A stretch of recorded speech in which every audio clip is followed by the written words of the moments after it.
औज़ुबिल्लाहि मिनश्शैतानिर्रजीम बिस्मिल्लाहिर्रहमानिर्रहीम। मोहतरम नाज़रीन, हाफ़िज़ मोहम्मद अकरम अमान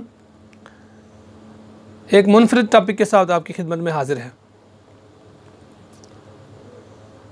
आज मैं कोई लगे बने अंदाज से गुफ्तगू नहीं करना चाहता। आपको एक छोटी सी नसीहत अमेज़ जो एक बात है, कहावत है, एक अफसाना है, वो सुनाना चाहता हूँ। एक हिस्सा आपने सुना हुआ है, पढ़ा होगा, दूसरा हिस्सा आपने यकीनन नहीं पढ़ा।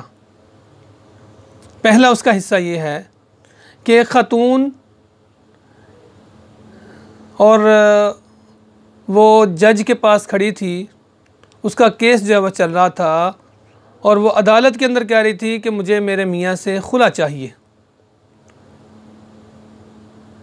नाज़रीन, ये जो बात है ये हमारे मुआशरे का एक बहुत बड़ा जो है वो हकीकत पर मबनी जो वाक़या है कि ये हकीकत है बहुत बड़ी और हमारे मुआशरे की अक्कासी है। तो वह ख़तून कह रही थी मुझे खुला चाहिए।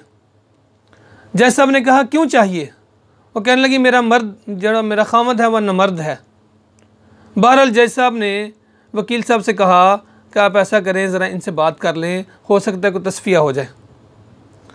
तो वकील साहब कहते हैं मैं उसके पास मैंने दोनों मियाँ बीवी को बुलाया, हम बैठे तो इतनी बेबाकी के साथ मैंने कभी किसी ख़ातून को इस तरह बात करते नहीं देखा था।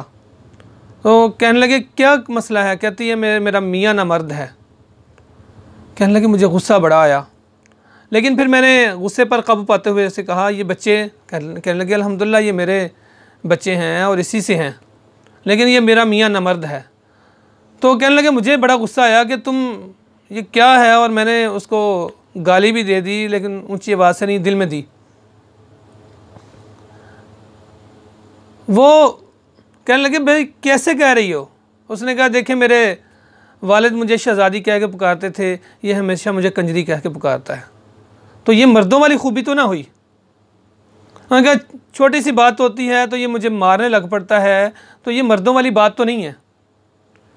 ये ज़रा सा मामला होता है तो मुझे उल्टे नामों से पुकारना शुरू कर देता है, तो ये क्या कोई मर्दों वाली बात है? तो वकील साहब कहते हैं कि मैं जो है वो एकदम सटपटा भी गया, हैरान भी रह गया, और मैं ख़ुद सोचने लग पड़ा कि गाली तो मैंने भी दी थी, अगरचे ऊंची आवाज़ में नहीं दी।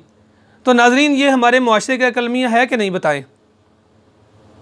और वो वकील सोचने लगे, वकील साहब, कि मैं भी कहीं ना मर्द तो नहीं हूँ। तो ये नबी मेहरबान सल्लल्लाहु अलैहि वसल्लम ने मना फरमाया है गाली देने से। जी नाज़रीन, इसी बात का दूसरा हिस्सा भी है।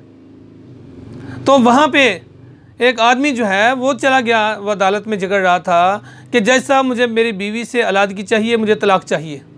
और बीवी बज़िद थी कि मेरा कसूर कोई नहीं है, मैं वफ़ादार हूँ बड़ी इसकी, और मैं इसके घर का ख्याल रखती हूँ, इसकी निगरान हूँ, बेहतरीन इसके मुहाफ़िज़ हूँ, तो ये क्यों?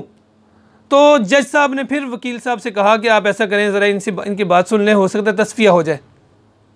तो नाज़रीन वो वहाँ पर वकील साहब जो हैं उन्होंने पूछा भाई तुम्हें क्या मसला है? पहले औरत से पूछा, उसने कहा मैं इनके घर की पूरी हिफाजत करती हूँ, इनकी गैर मौजूदगी में अपनी इस्मत की हिफाजत करती हूँ, कभी इन्होंने शिकायत नहीं की, मैं इनके बच्चों का पूरा ख्याल रखती हूँ, मैं इनके फैमिली का ख्याल रखती हूँ, इनके माँ बाप का, हर एक का मैं पूरा काम करती हूँ, इनको वक्त पे खाना मिलता है, पानी मिलता है, हर चीज़ मिलती है। लेकिन जो मियाँ है वो बज़िद था कि नहीं, ये मेरी गैर मौजूदगी में ये अपनी इस्मत की हिफाजत नहीं करती, ये मेरी गैर मौजूदगी में नामर्दों के साथ होती है। तो वो बड़ा हैरान हुआ कि ये क्या मामला है। तो उसने पूछा कैसे ये कह रही हो? तो कहने लगा जज साहब, वकील साहब, बात ये है कि ये अक्सर जब मैं वहाँ पर मौजूद नहीं होता तो ग़ीबत करती है, और जब ये ग़ीबत करती है तो किसके साथ होती है? मेरे महबूब सल्लल्लाहु अलैहि वसल्लम ने फरमाया है कि जो ग़ीबत करता है अपने मुर्दा भाई का गोश्त खाता है, तो ये तो मुर्दों के साथ होती है। तो वकील साहब हैरान रह गए कि हमारे माशरे का तो अलमिया यही है। तो हज़रात गिरामी, आइए अपने आप को नामर्दी से बचाएँ और आइए अपने आप को मुर्दों के गोश्त से बचाएँ। अस्सलामु अलैकुम वरहमतुल्लाह।